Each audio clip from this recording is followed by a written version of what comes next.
stratification. So,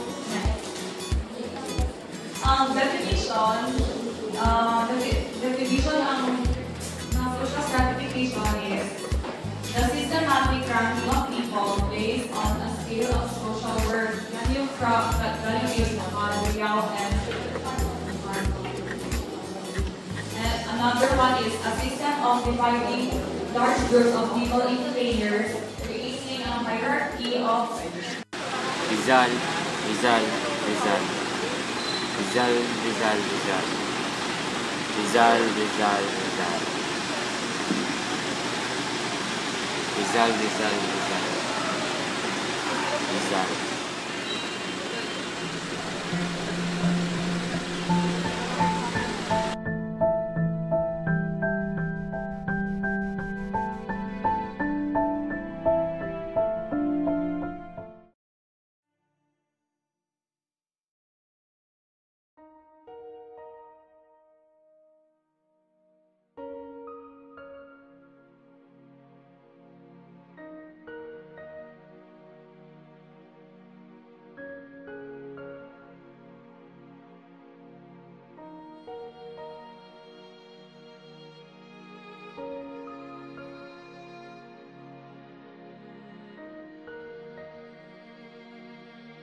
Happy birthday to me and to Rizal. Nang napatay na Special Action Force.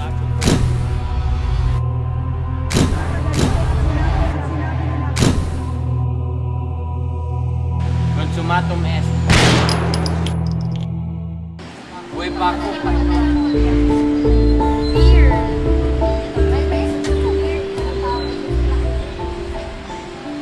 Nasaan ako?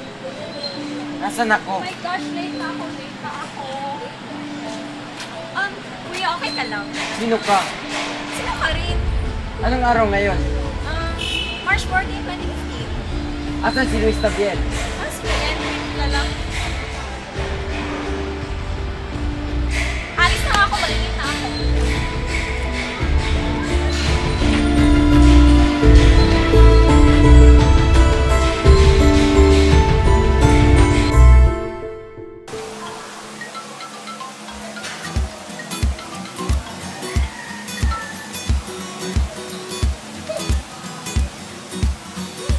Hello, Honey Punch.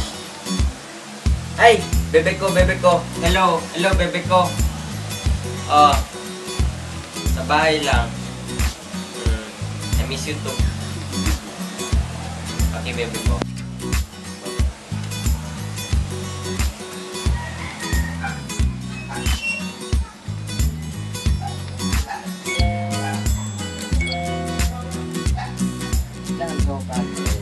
Yung ready mo.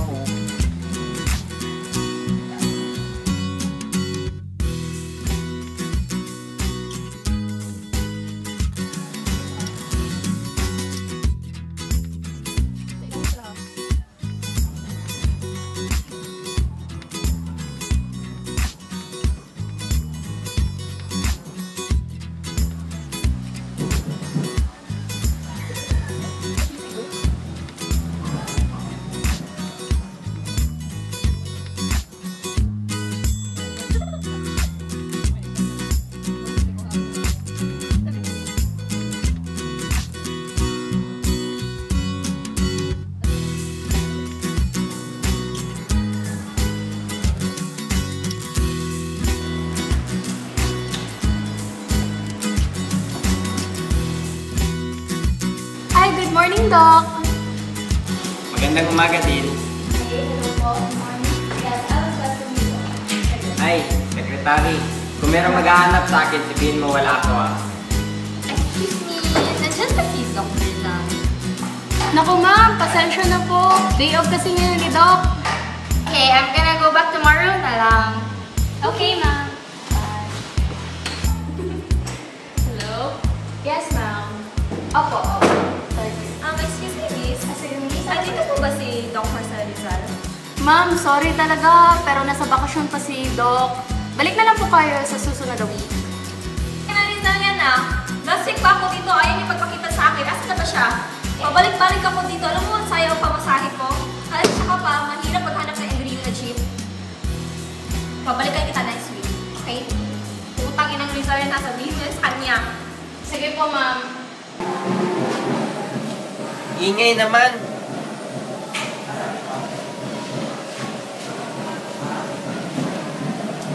Late daw sa conference.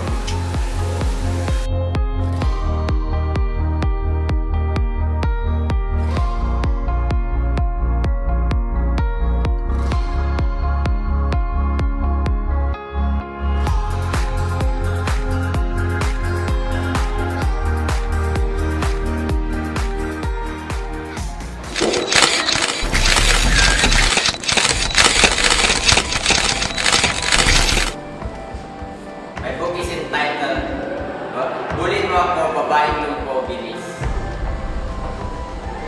He stayed at Palace Hotel in San Francisco until March 6, 1888.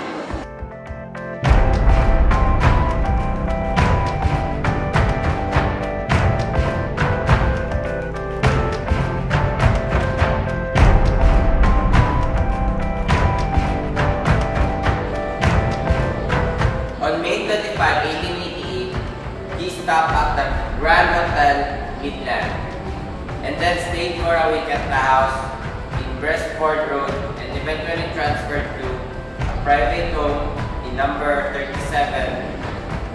Northwest, owned by the Beckett family.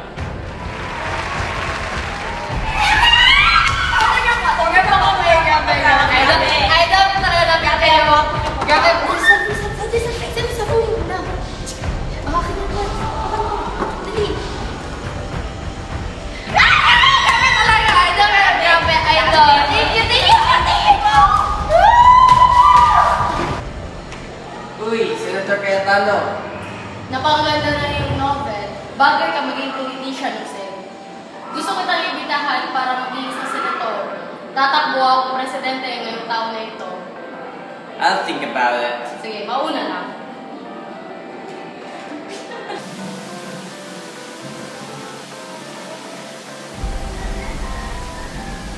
I die just when I see the dawn break. Through the gloom of night will harry the day. And if the color is lacking, my blood thou shalt take. Poured out at need for thy dear stain. To dye with its common crimson the walking rain.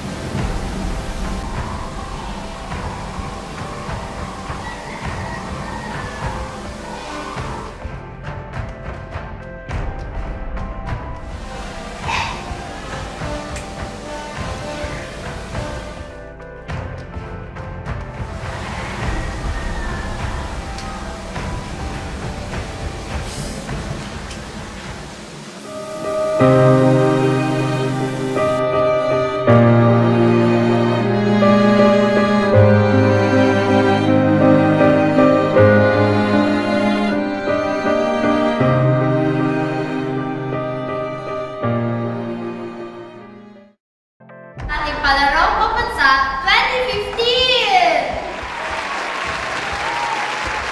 At ngayon, tawagin natin ang ating guest speaker na isang tanyag na novelista, writer, journalist, at soon-to-be senator. Siya ay walang iba kundi si Jose Rizal!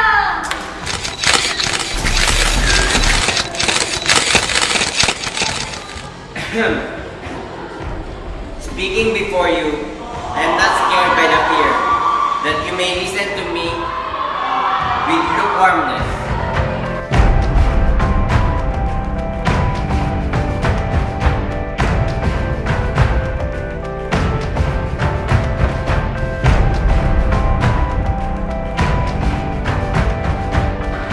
No, do I doubt, listen, your benevolence.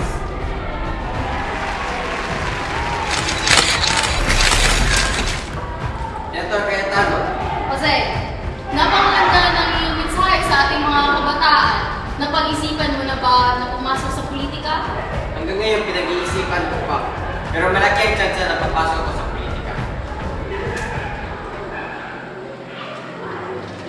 Excuse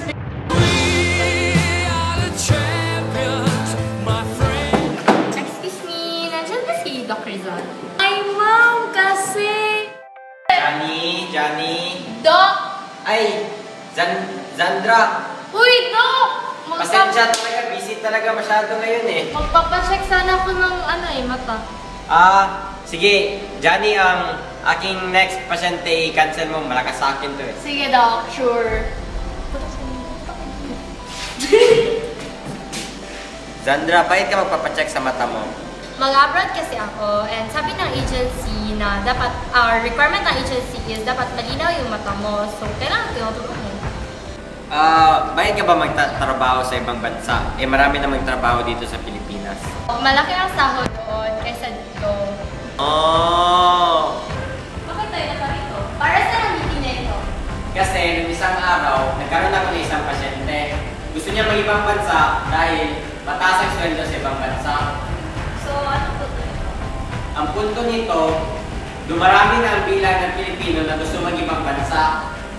Ang solusyon nito, ay kailangan natin bawasan ng tax at saka magkaroon tayo ng mas maraming job fairs para sa mga Pilipino. Mula sa araw na ito, dadagdagan natin ang pondo ng ating mga magagawa ng 40 billion pesos. Tama.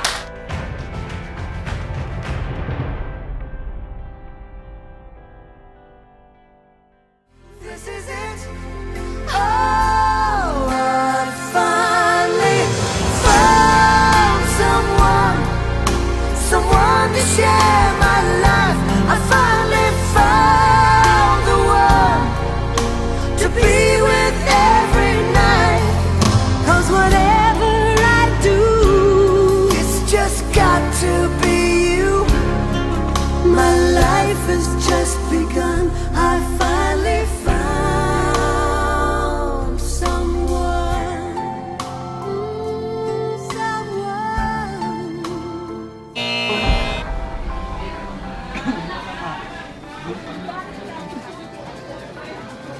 Hi, Miss. Pwede mag-share?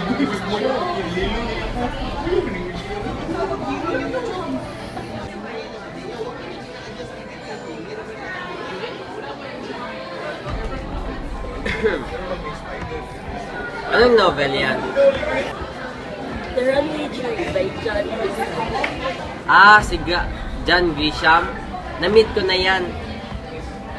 Nakita kami sa isang book fair. Kasi, na-meet mo na pala siya. Kwentuhan mo naman ako.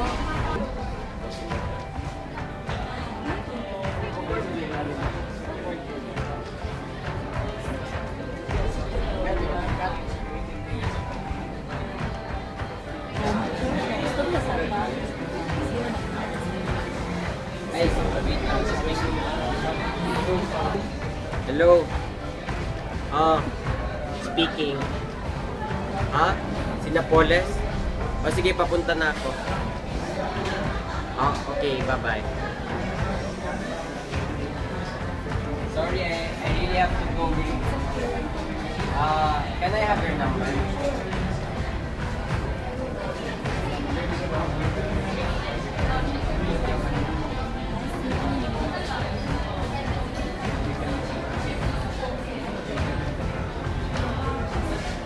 Tutulak po ngayon ni Senate Majority Floor Leader Alan Peter Cayetano na ipakontempt at kasuhan ng perjury o pagsisinungaling ang umano'y utak ng pork barrel scam na si Janet Lim Napoles na hindi po napigas sa pagharap kahapon sa Senado. Nakatutok si June Veneracion. Ikaw ba ang nagnakaw ng pera? I broke my leg. Inuulit ko, ikaw ba ang nagnakaw ng pera? I broke my leg. Sino mo na kasama mo? I broke my leg. Magkano ang kinuha mo? I broke my leg. Panig ka ba? I broke my leg. Naniniwala ka ba sa forever? I broke my leg.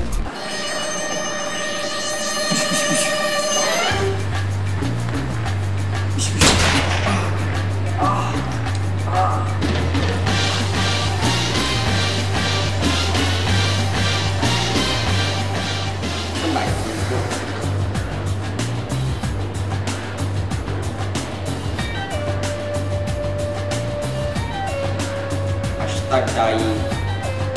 Hashtag Philippation. Hashtag sa. Hindi na kita makikita ulit. Mamimiss kita.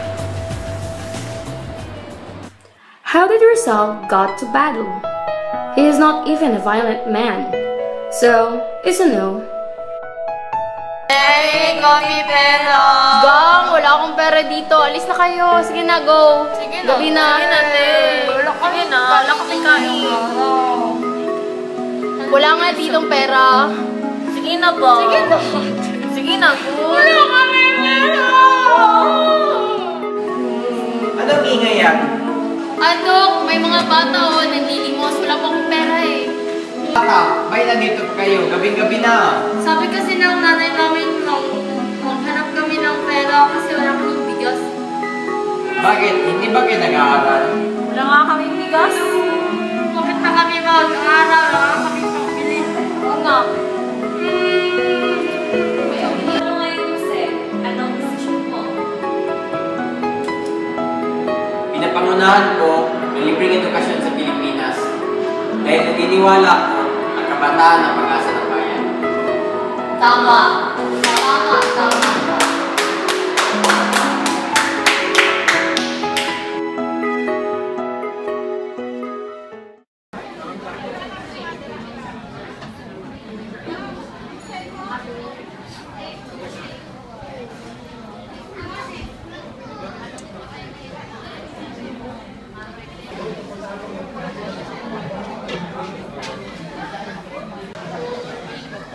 Till I met you,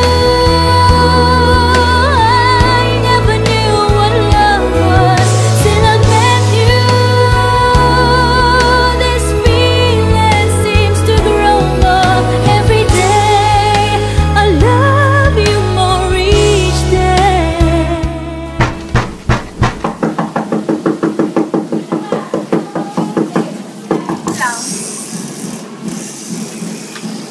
Nagkabuan ka na hindi nagbabayad. Wala ate, sorry po. Next week na lang po, babayaran po kita. Siguraduhin mo yan, ha? Opo. Okay.